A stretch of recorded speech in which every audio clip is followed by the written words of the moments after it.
Salut la compagnie, c'est Jules Melon et aujourd'hui, on se retrouve pour un petit podcast bonus sur un métrage sorti le 10 janvier dernier et disponible désormais en dehors des salles obscures, puisque plus de 4 mois donc après sa diffusion en salle, Making of, qui est en fait le nouveau brûlot de Cédric Kahn, quelques mois à peine après son excellent Le Procès Goldman. Ici, on est dans un tout autre genre, hein, je préfère d'emblée le préciser, avec un casting fort royal, puisque Denis Podalides est là dans le rôle principal du réalisateur, parce que oui, il y a un réalisateur dans le film, Jonathan Cohen, l'acteur star, qui joue un acteur star. Stéphane Crépon, qu'on a pu voir, très bon d'ailleurs, dans le Peter Van Kant de François Ozon, qui interprète ici quelqu'un qui veut travailler dans le cinéma, qui a plein de rêves, et qui va réaliser le making-of, d'où le titre du film. Soria Yacoub en mode actrice qui enfin réalise son rêve, elle pour le coup, et puis des producteurs interprétés par Emmanuel Berco, Xavier Beauvois, enfin directrice de production, producteur exécutif, coproducteur, c'est un peu le bazar là-dedans. Il y a aussi Valérie Donzelli, réalisatrice également, qui joue l'épouse du réalisateur, interprétée par Denis Podalides. Bon, vous l'avez compris ici, nous sommes sur un film dans le film, et j'irai même plus loin. Un film dans un film dans un film, ou presque. Disons qu'on a un tournage sur un tournage, et que ceci donne un film. Vous me suivez ou pas? C'est compliqué. Alors on va faire un petit synopsis. Moi-même, je commence à me perdre. On va suivre Simon, donc réalisateur très expérimenté, qui donc met en place son nouveau travail. On le sent assez épuisé. Il délaisse un peu sa famille, d'ailleurs. Il est visiblement en rupture avec celle-ci. Il va discuter avec elle par écran interposé, forcément, il est toujours très loin pour son boulot. Et là, il a difficilement, on va dire, la possibilité d'aller au bout de son projet, puisque les producteurs débarquent à un moment et veulent changer la fin. Enfin, ils avaient proposé une autre version du scénario que le metteur en scène ne suit pas vraiment, parce que lui, il veut quelque chose de dur, tandis que les gros producteurs, eux, veulent une fin heureuse pour donner de l'espoir aux gens. Sauf que le cinéma, c'est pas que cela, c'est aussi la réalité, mais pas que, c'est la fiction. Et sur le tournage, ça se passe pas forcément très bien non plus, parce que l'acteur star commence à avoir un peu la grosse tête, veut prendre le dessus sur la jeune pousse, là, qui, elle, mérite sa place et qui en a marre de se faire marcher sur les pieds. Rajoutez à cela donc Joseph, qui travaille dans une pizzeria à côté, qui est vraiment sur place. Lui, il a connu les lieux, les locaux de cette usine sur lesquels on tourne le film, sur ce qui s'est passé avant, bon bref. Et qui va avoir une chance de faire un making-of, parce que Simon, le réalisateur, il se dit, tiens, on va quand même filmer tout ça, parce que ce projet semble un peu casse-gueule, autant garder une trace, surtout si ça ne va pas au bout. Parce que, clairement, ici, c'est le film qui est en train d'être tourné, qui se voit menacé par tout cela, comme dans la diégèse de celui-ci, donc la fiction de la fiction, l'usine qui est menacée de fermeture avec les ouvriers qui se rebellent. Donc vous avez ici un immense parallèle entre ce qui se passe pour nous dans la confection du film compliqué, et donc pour les ouvriers de ce film, dans le film, qui vont peut-être perdre leur emploi à cause du capitalisme, et si le cinéma qui n'arrive pas à se faire à cause du capitalisme représenté par les producteurs.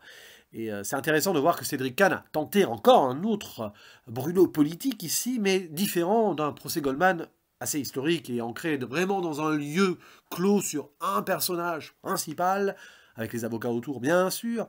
Là par contre ça part un peu dans tous les sens, avec donc un aspect film choral qui par moment va forcément laisser une impression de bazar absolu. Mais c'est ce qu'il a voulu, j'imagine, pour déjà montrer comment un tournage vit, que c'est très compliqué, entre le réalisateur qui espère avoir toutes les cartes en main pour faire vraiment son objet cinématographique, mais il est pieds et poings liés par la production, et s'il n'a pas l'argent pour finir le film, ça va être compliqué.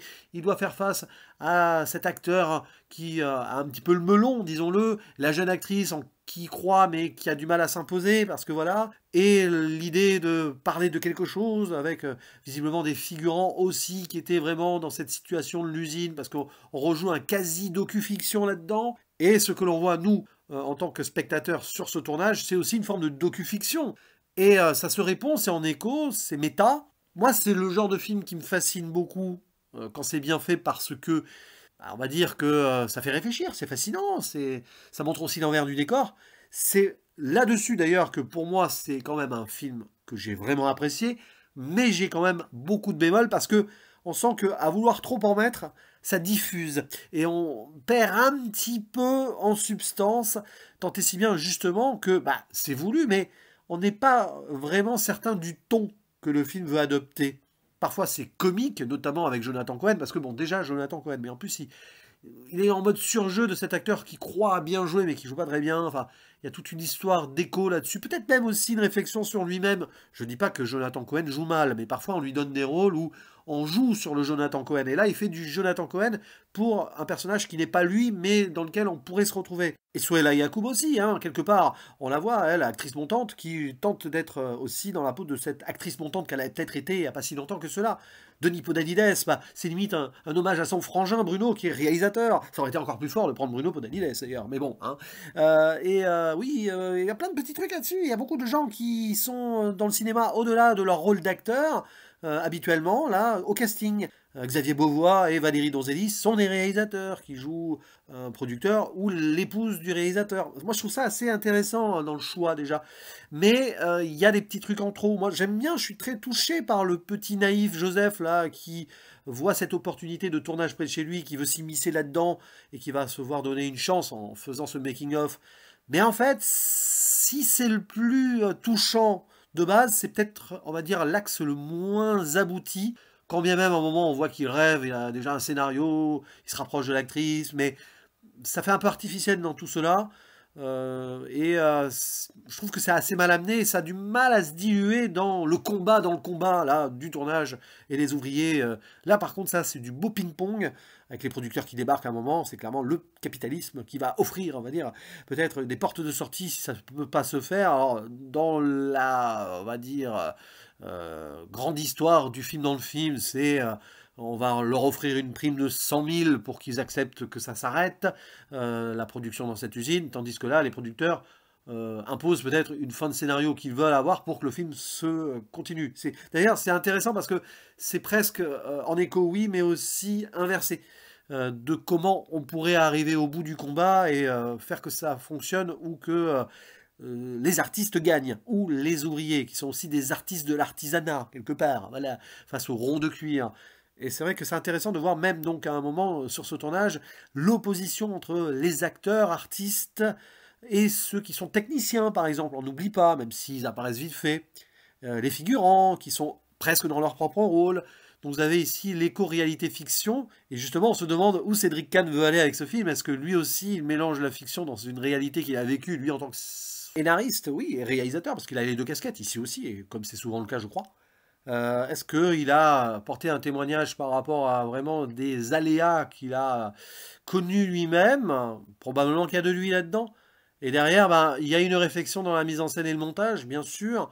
C'est pas forcément ultra poussé ni vertigineux dans la mise en abîme, mais il y a des idées de cadrage, des idées justement où la réalité et la fiction sont plus ou moins liées ou séparées. Moi, j'ai vraiment beaucoup aimé les 2-3 derniers plans, par exemple. Il y a un reflet justement du réalisateur derrière la vitre qui voit nous ce qu'on voit dans le reflet. C'est intéressant parce qu'il se refait un film et d'ailleurs c'est là où il réfléchit sur son avenir après tout cela. Est-ce que ça ne va pas complètement le vider cette expérience? Est-ce qu'il n'a pas compris aussi que sa famille compte peut-être plus au final que son métier et son rêve?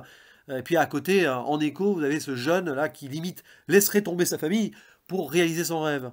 Et pourtant, les deux arrivent à bien s'entendre. Donc il y a ça, on démonte le chapiteau aussi, parce que l'art du spectacle, à un moment, finit par se terminer, quoi qu'il arrive. Même si le film va au bout ou pas, ça je ne vous en dis pas plus, à un moment, quand même, quoi qu'il arrive, cette expérience, cette vie dans la vie prend fin et il faut partir ailleurs. Et c'est toujours un petit crève-cœur, hein, je sais, pour les gens qui travaillent sur un film, des fois. Les fins de film, c'est à la fois la joie, et, célébration et tout, mais une petite tristesse aussi d'une aventure qui s'achève. Donc voilà, il y a plein de petits trucs comme cela qui sont à réfléchir en mode microcosme de ce tournage compliqué, mais aussi à l'ensemble de carrière, qu'elle soit fantasmée pour le jeune ou on va dire, bien vécu pour ce réalisateur, et ça donne un film intéressant, mais qui, à mon avis, multiplie trop les points de vue et les tons pour arriver à un aboutissement qui ne serait pas ainsi voilà, dilué, hein, je redis ce mot, un peu facilement. Voilà, ça manque un peu de cœur et de coffre ultimement, même si c'est réussi et qu'on voit le message derrière globalement. Voilà, mais bon, un petit peu déçu quand même, parce que il y avait de grosses promesses, il y a des très bons moments, Et le film se perd par moments, oui, mais à l'image de ce tournage et de la création, parfois, ce n'est pas une science exacte. Je pense que l'idée de brouillon global qu'on peut ressentir, c'est aussi dans la mise en abîme. N'hésitez pas à dire en commentaire ce que vous pensez de ce métrage, bien sûr, on en discute avec plaisir et je vous dis à la prochaine, ciao.